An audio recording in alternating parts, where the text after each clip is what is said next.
Okay, welcome to Revision Challenge Week 10. And this week, with speaking exams just around the corner, we are looking at the picture task. And so this task is worth 28 marks, but you only have around 8 minutes to prepare your answers. So you really need to have a good idea of how you are going to structure your answer before you even go into the exam and see the picture. And this is where today's video and structure guide I'm going to share with you will come in. So after this video today, you will have everything you need to smash the picture task.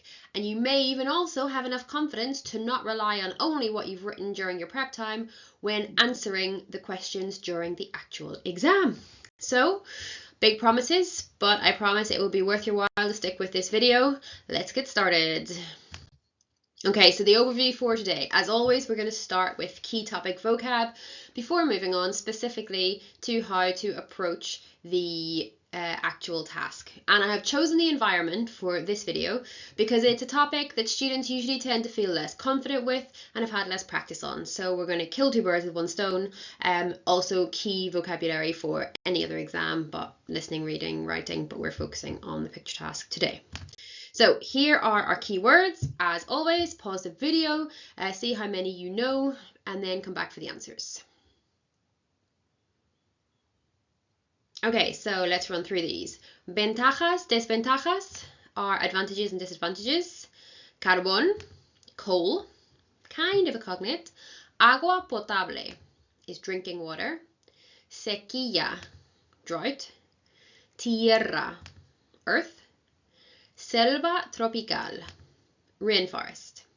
Selva is a jungle. Hambre, hunger or famine. Huracán, when you hear it, you can kind of work it out. Hurricane. Ahorrar energía, to save energy. Pobreza, poverty. Recursos naturales, natural resources. Reciclar, to recycle. Recoger basura, to pick up, to collect rubbish. I apologize for the typo.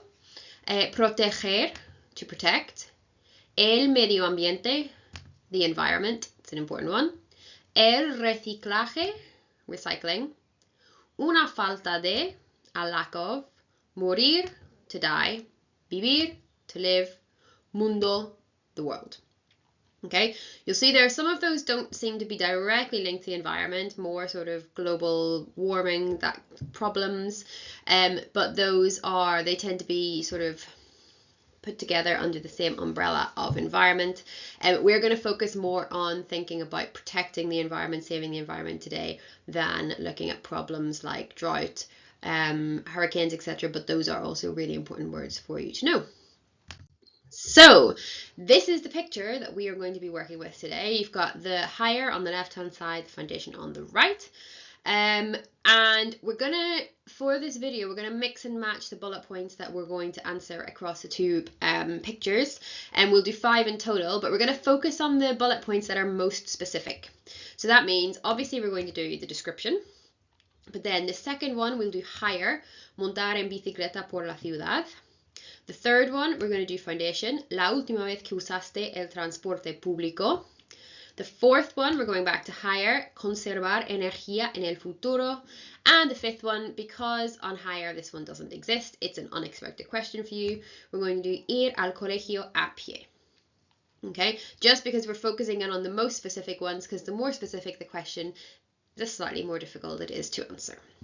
And so the first thing you should do when you get your photo is work out which are the past and future bullet points. So the past tense clues that we have here include iste and aste on the end of my verb. Anytime writing and speaking you see iste or aste on the end of a verb, that is the past tense conjugation for you. Okay, so that is a strong indication that that's the past tense. The other two clues are recientemente, which means recently, and última, which means last. So la última vez, the last time. Then looking at the future tense clues, it's quite obvious here. We've got en el futuro and planes. Okay, and that's the same future tense on both of them. Okay, please note that your answer in Spanish, even though the question will often use the word planes to indicate that it's the future tense, you should avoid using the word planes in your answer, because when you do that, it becomes very Englishified Spanish, and you're not actually using any proper future tense verbs. Okay, so just when you see planes, use it as your indication, future tense, but do not use it in your answers. Okay, so step one in the picture is the description. And so what I'm going to do is I'm going to show you for each bullet point the structure of what you should be including in your answer. Okay, so you can see that on the left hand side of the screen there are the 6 points that I think you should be including in your answer. Okay, I will then show you an example answer for each step, and you will have to try and translate it into English before the answer appears on the screen. But just before we get to that point, I just want to make a point that these are the basics that I think a picture task or a picture description should contain. And this has been designed because I would imagine that you've practiced this a lot already, and you may well have your own format, your own structure for describing the picture, and that's fine, in which case you may want to fast forward a little bit in the video to get to the next bullet point. But this structure has been designed to require minimal adaptations from you on the day of the actual exam. Okay, so if we use this, you know before you go into the exam about 70 to 80% of what you will say during the description. Okay, so for example, you can always say, I think they are in Spain. It's a Spanish exam, that's not an unfair assumption. Okay, then if you see the picture and you know the vocabulary to say specifically where they are, like they're in a school, they're beside their beach, they're on a boat, then you can add that in. Okay, another example is you could always say they are wearing casual clothes or they are wearing fancy clothes, to save you having to be specific about which items of clothing they're going to wear, because that could vary drastically between pictures. But obviously if you're confident with that vocab when you see the picture, then you can be more specific. Okay, and I think this is really helpful because given that your prep time is relatively short, having the description as automatic as possible before you even go into the exam frees up more time for the other more difficult bullet points. Okay, and you might even get to a point where you aim to not write anything down for the description during the prep time, and you just improvise in the moment if you're feeling super confident with these structures. Okay, so now I've given you the preamble, I've explained why these have been chosen. Here are the example answers. So step one, en la foto hay muchas personas, creo que no son turistas. So I've added a little bit extra in bold. Can you translate before the answer appears?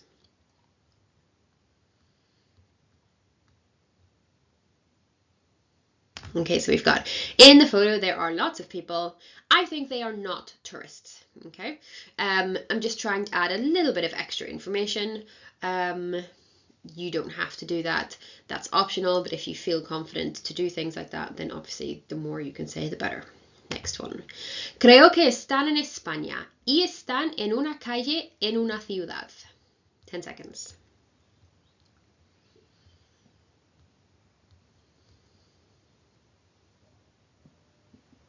Okay, I think they are in Spain and they are in a street in the city or in a city. Okay, step 3. Diría que están contentos porque hace sol. 10 seconds.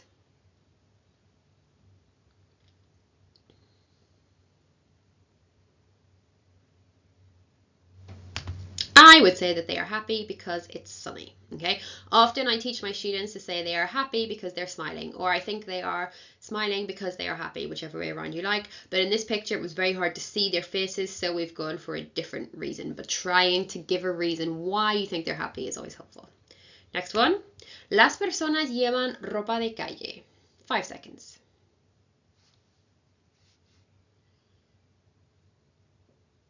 The people are wearing casual clothes, and that is going to be your best friend when it comes to talking about what they're wearing. Again, add detail if you want. Pienso que esta foto fue sacada en verano porque hace buen tiempo. 10 seconds.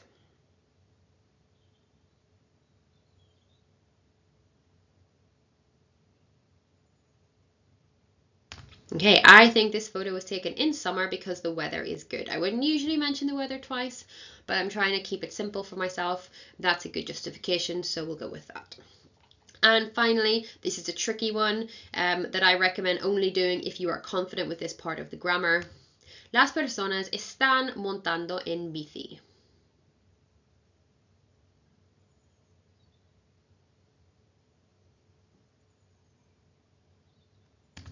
The people are traveling by bike. They are cycling, however you want to say it, okay?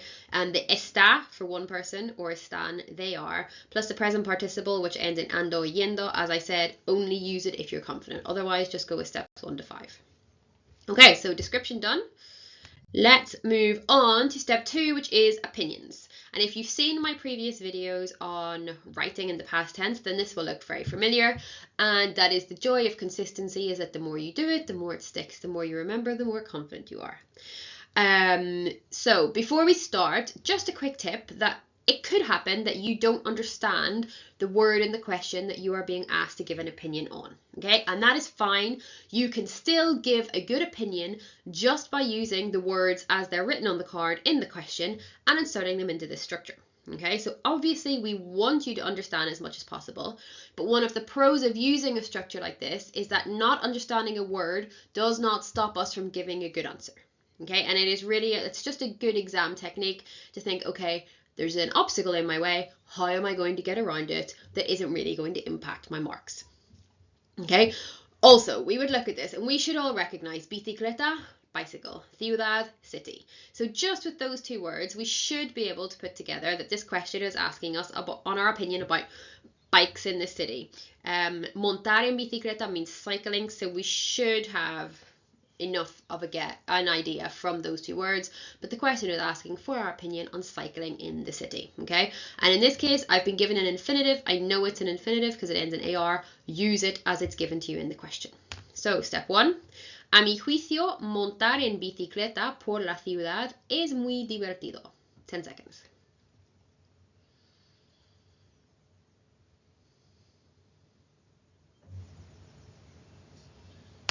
Okay, in my judgment, could be another opinion phrase, cycling around a city is very fun.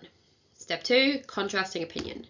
Sin embargo, mi madre dice que es bastante peligroso. 8 seconds.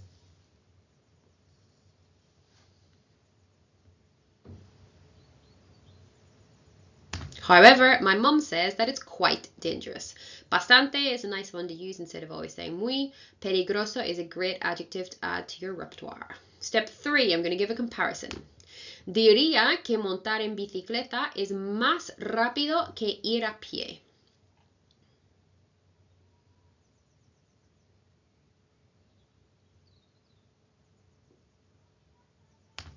I would say that cycling is quicker than walking. Step 4 is to say what the best or the worst thing is.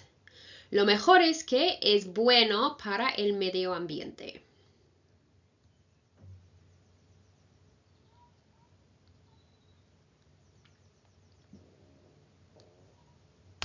The good thing is it's good for the environment. Sorry, not the good thing. The best thing is it's good for the environment. And finally, if we're doing higher, we would also be trying to give a superlative here. Para mí, montar en bicicleta por la ciudad es la mejor actividad del mundo. 10 seconds.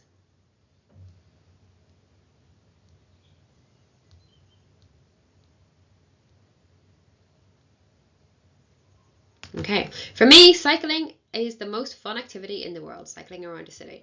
Obviously a bit dramatic, probably not what you actually think, but at this point we're just focused on impressing the people listening to our exam. Okay, so that's opinion done. And now we move on to the past tense. And remembering here that última and usaste are our past tense clues. There's lots of cognates in this question, so it should be clear to us that it's talking about using public transport. I know that aste and última tell me it's the past tense, so I would assume it's something about using public transport in the past if I wasn't sure about la última vez, but I should know, we've said it already in this video, la última vez means the last time, and it's an important one to know, very important. They like to use it a lot in picture tasks. So we're talking about the last time that you used public transport. So step 1, past tense, time phrase plus verb. Ayer fui a Londres en tren. Keeping it super simple, 5 seconds.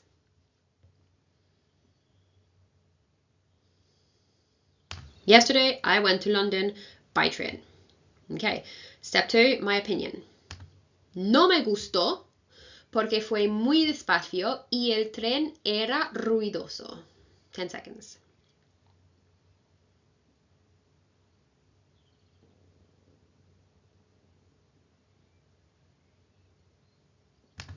I didn't like it because it was very slow and the train was noisy. So a couple of things to think of here. First of all, when we're saying the word gustó, make sure you emphasize the O. That needs to be where the stress goes. That's where the accent is. Because if I say no me gusto, I'm saying I don't like myself, and that is not past tense. So this is an example of where an an accent is extremely important. No me gusto or me gusto. Stress the O. Then we're using era here because we're describing the train. So because it's like a description, if we think back to last week's video when we looked at the imperfect tense, the train was noisy throughout a period of time. If we think about that line, therefore we should be using era. If you used fue, it wouldn't be the end of the world. But it's good to get it right where we can. Step 3. Sin embargo, según mi amigo, fue muy emocionante. 5 seconds.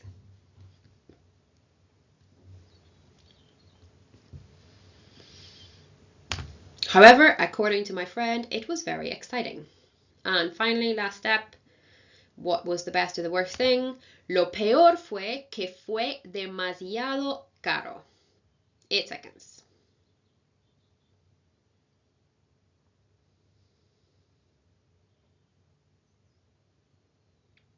The worst thing was that it was too expensive. Demasiado is a really nice intensifier to use. And if you've ever been on a train in England, as I'm sure most of you have, then you know exactly what we're talking about here. Okay, so past tense done. Okay, so same again for the future tense. Just note that here in the structure guide, we talk about using an idiom. An idiom is a phrase that can't be translated literally from one language to another. So when you use it, it shows a nice grasp of the language that you are learning. In case you haven't learned the ones that we've got here, I'll just go through what they mean. So lo pasaría bomba is I would have a good time. Or lo pasaré bomba, I will have a good time. So just the difference between conditional would and future will. Tengo muchas ganas, I can't wait. And valdría la pena, it would be worth it. Valdrá la pena, it will be worth it. Okay, so just notice here the difference between conditional tense, would, and future tense, will. It is nice to try and keep consistency. So if you're going to use me gustaría, then you use sería. Lo pasaría bomba, valdría la pena. We keep the conditional tense all the time. Or voy a, I am going to, it will be, I will have a good time. It will be worth it, trying to keep that consistency. Conservar energía en el futuro. I think there's enough cognates here for us to know that this is asking about how we plan to conserve, to save energy in the future.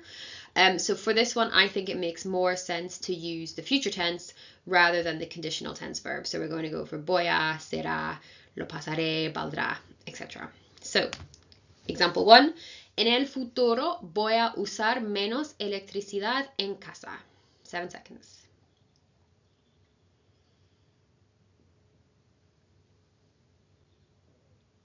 In the future, I am going to use less electricity at home. Step 2. Creo que será muy importante para el medio ambiente. 5 seconds.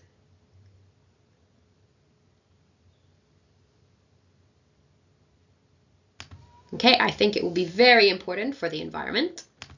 Mi madre dice que valdrá la pena. 5 seconds.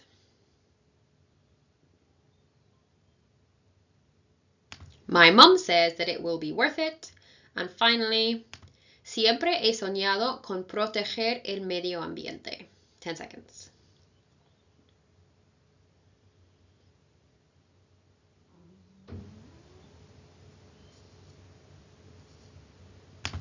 So I have always dreamed of protecting the environment. Might sound a bit weird, but the siempre he soñado con is a really nice phrase I have always dreamed of. You might put it at the start. I've always dreamed of protecting the environment. Therefore, in the future, I'm going to use less electricity. Remember, we're not judging what you're saying in terms of who you are as a person for saying these things and like, oh, that's a bit weird. We're being judged on how good our Spanish is. So the more we can do to impress, the better. And finally, we have...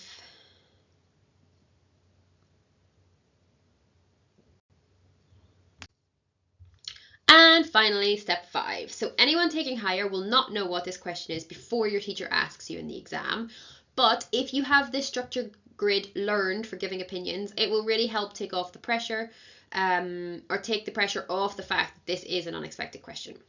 À pied means by foot, and that's coming up a lot recently. I've seen it, so it's a good one to know. So the question is asking for your opinion on walking to school. And remember, if you see a question or a word, in the question that you aren't sure of the pronunciation on, pied is always a funny one to pronounce. Listen carefully to how your teacher says it in the question when they ask you, so that you can try and repeat what they say. Okay, so step 1, opinion. Diría que ir al colegio a pie es muy molesto. 5 seconds.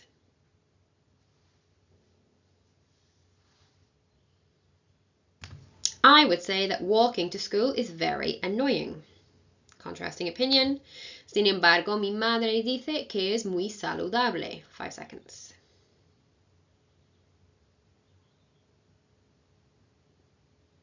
However, my mom says that it's very healthy. Saludable, good verb, good adjective, sorry. Step 3, comparison. Creo que ir al colegio a pie es menos divertido que ir en autobús. 10 seconds.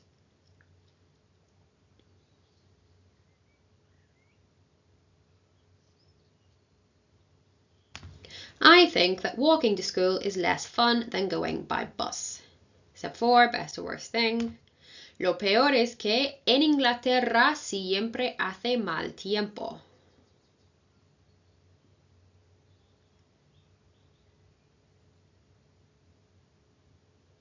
The worst thing is that in England the weather is always bad. As I film this, it's actually very sunny outside, but we know that usually this is the case. And finally, cuando era menor me gustaba ir al colegio a pie, pero ahora prefiero ir en coche. 10 seconds.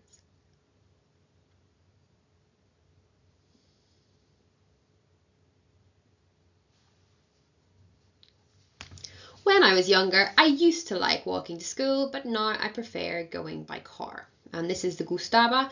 We saw this in last week's video, the imperfect tense, used to like here. Okay, so now it's over to you. You've seen an example answer, a really good example answer, if I do say so myself.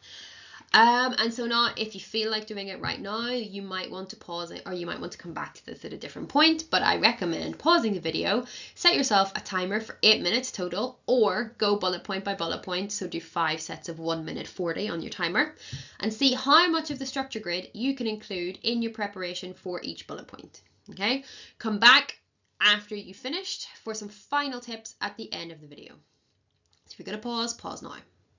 Otherwise, we continue.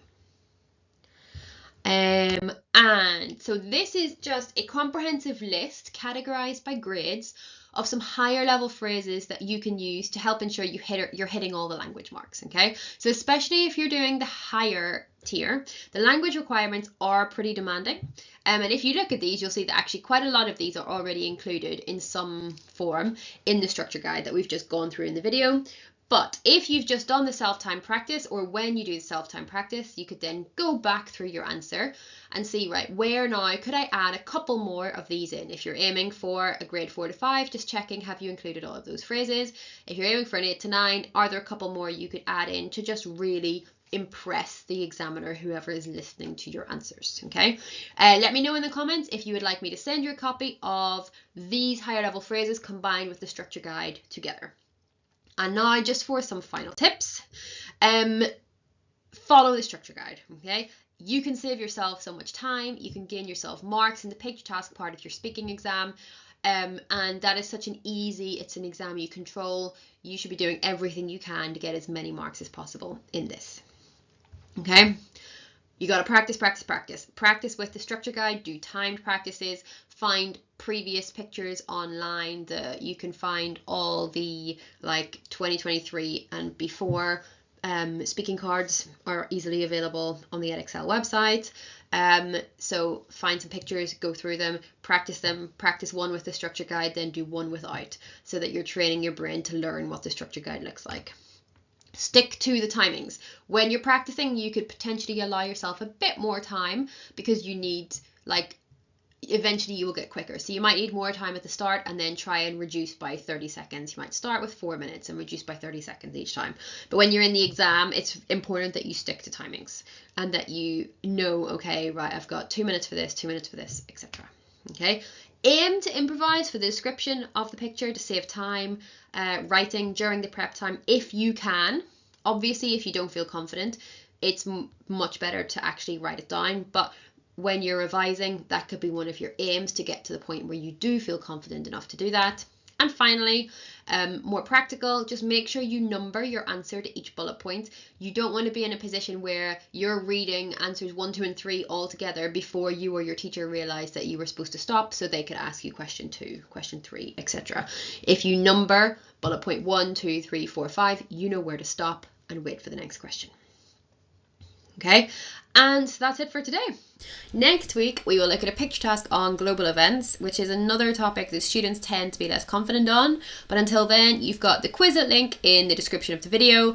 And also don't forget to check out video 8 in the playlist, which is currently being linked on the screen, which gives you top tips for memorizing your speaking questions, which will be another really important part of preparing for your speaking exam. Buena suerte and hasta la próxima semana.